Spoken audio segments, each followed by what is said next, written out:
सुरेंद्र जी आपको स्वागत करते हैं, आप बताइए।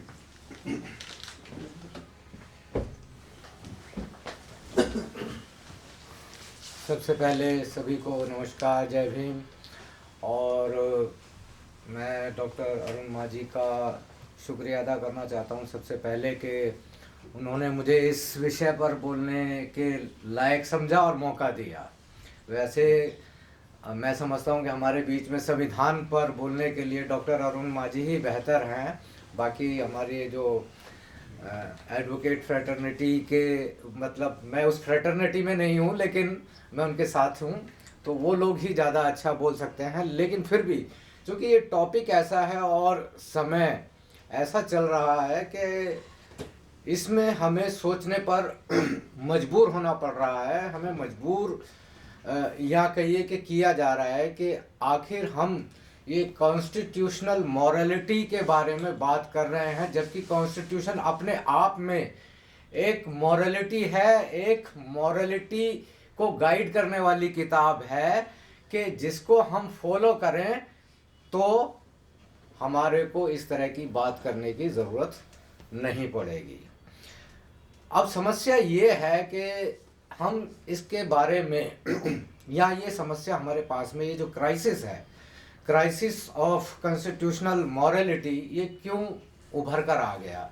ये उभर कर हमारे सामने इसलिए आ गया कि हमें थोड़ा सा इतिहास में थोड़ा सा पीछे जाना पड़ेगा और इंडियन जो सोसाइटी की जो संरचना है और उससे जुड़ी जो कास्ट प्रोफाइलिंग है, रिलीजन प्रोफाइलिंग है, जो हमारी थिंकिंग है उसके बारे में, उसकी जड़ें इतनी गहरी हैं कि आज हमारे पास में अगर हम इस देश में रहकर 7 जन्म भी ले लें तो भी हमारी ये समस्या ख़त्म नहीं होगी।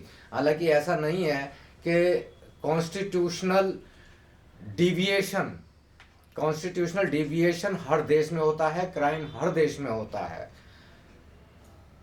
यूके में संविधान रिटर्न नहीं है, हमारे देश में रिटर्न है, दुनिया का सबसे बड़ा संविधान भी है, इस बात का हमको हमेशा गर्व भी रहता है।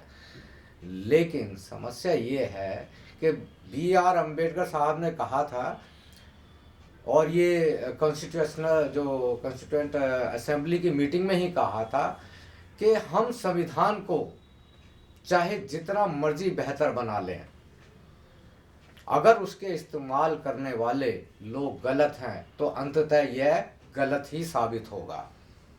और अगर संविधान चाहे जितना मर्जी बुरा क्यों ना हो, अगर इसके इस्तेमाल करने वाले सही हैं तो ये संविधान अंततः अच्छा ही साबित होगा।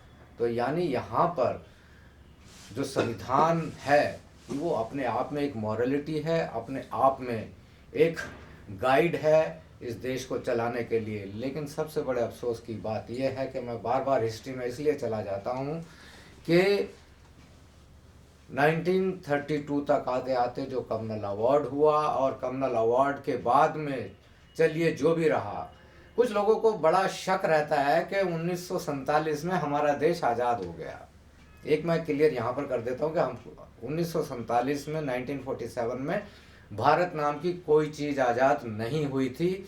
यहाँ पर 635 रजवाड़ों को रिलीज़ किया गया था और उन्हीं 635 रजवाड़ों को मिलाकर या घटाकर भारत और पाकिस्तान की स्थापना की गई थी। मैं एक बात और भी बता देता हूँ इतिहास की कि जब 1947 में अंग्रेज यहाँ से गए तो उनकी संख्या मात्र 65,000 थी और भारत की जनसंख्या लगभग 45 करोड़ थी। तो 65,000 लोग किस तरीके से इस देश को चला रहे थे और स्मूथ फंक्शनिंग कर रहे थे, ये भी एक सोचने की बात है कि इसी देश के कौन लोग थे जो अंग्रेज़ों का साथ दे रहे थे, जो दरोगा बने हुए थे, जो कलेक्टर बने हुए थे, जो डीएम बने हुए थे, जो अफसर बने हुए थे, जो रेलवे में थे, इनकम टैक्स में थे या किसी भी तरीके से थे, वो कौन लोग थे। तो सोचने वाली बात ये भी है।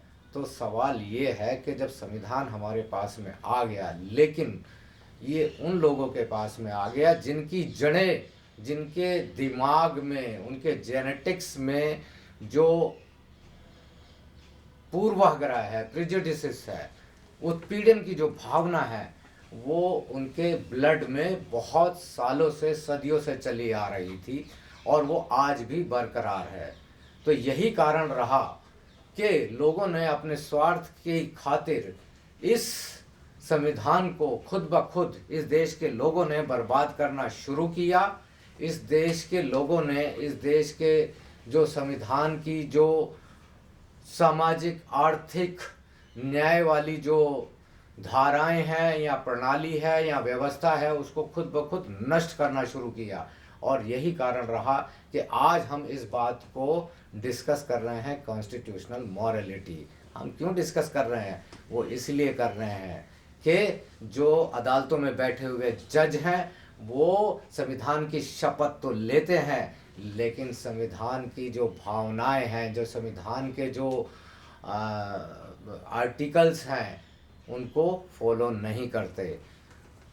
हम अदालतों में चले जाएं, कोर्ट में चले जाएं, सरकारी दफ्तरों में चले जाएं, कोई भी आदमी, मैं किसी धर्म जाति की बात नहीं करूंगा, मैं ये कहूंगा कि वो किसी भी धर्म जाति के लोग हैं, लेकिन उन लोगों ने इस देश के संविधान को, कानून को खिलौना बना दिया है।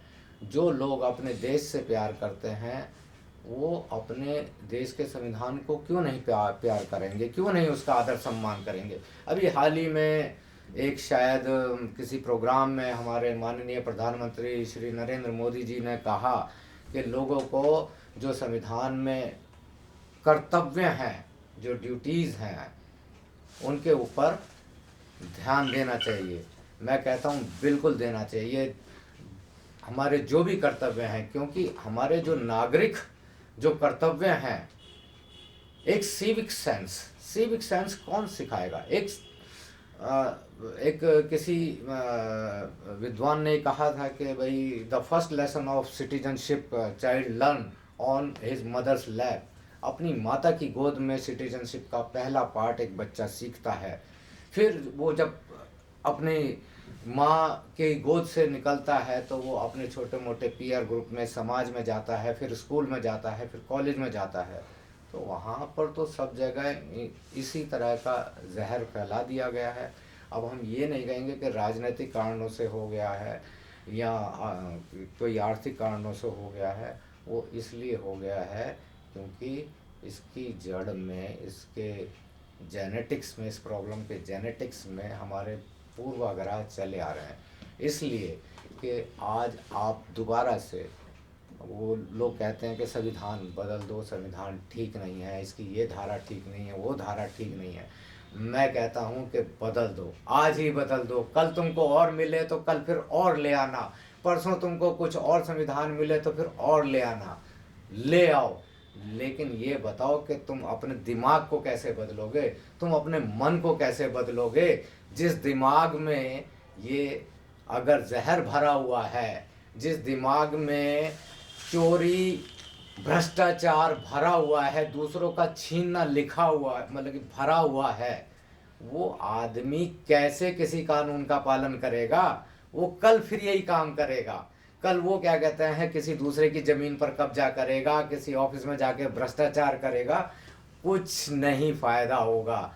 तो सबसे पहले जो इंडिविजुअल मॉरलिटी है, जो सोशल मॉरलिटी है, जो हमारी सिविक मॉरलिटीज़ हैं, हमें इसके ऊपर भी ध्यान देना होगा कि हम संविधान की मॉरलिटी या संविधान हमारा जैसा है वैसा ही ये अजर अमर रहेगा। इसमें ऐसा कोई फ़र्क नहीं पड़ने वाला है। फ़र्क पड़ना है तो लोगों के बीच में पढ़ना चाहिए, उनके दिमाग में पढ़ना चाहिए, उनकी सोशल अपब्रिंगिंग में पढ़ना चाहिए।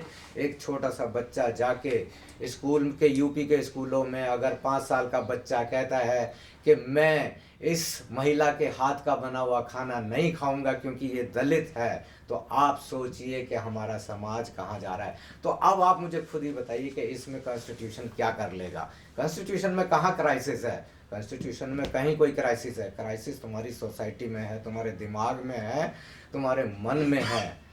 और इन्हीं सब चीज़ों को उठाने के लिए अरुण माझी सर ने आज इसका मतलब कि आयोजन किया है।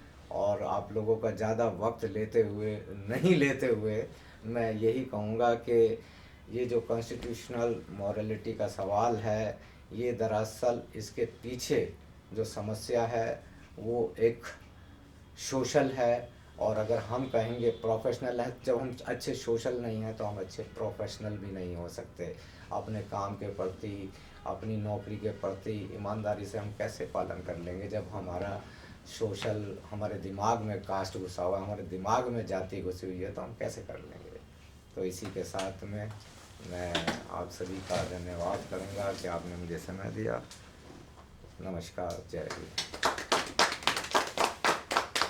हामिद कुछ बोलो। हाँ, दो मिनट में बोलो कुछ। Thank you. अच्छा, आइए। करेंगे। हामिद अली खान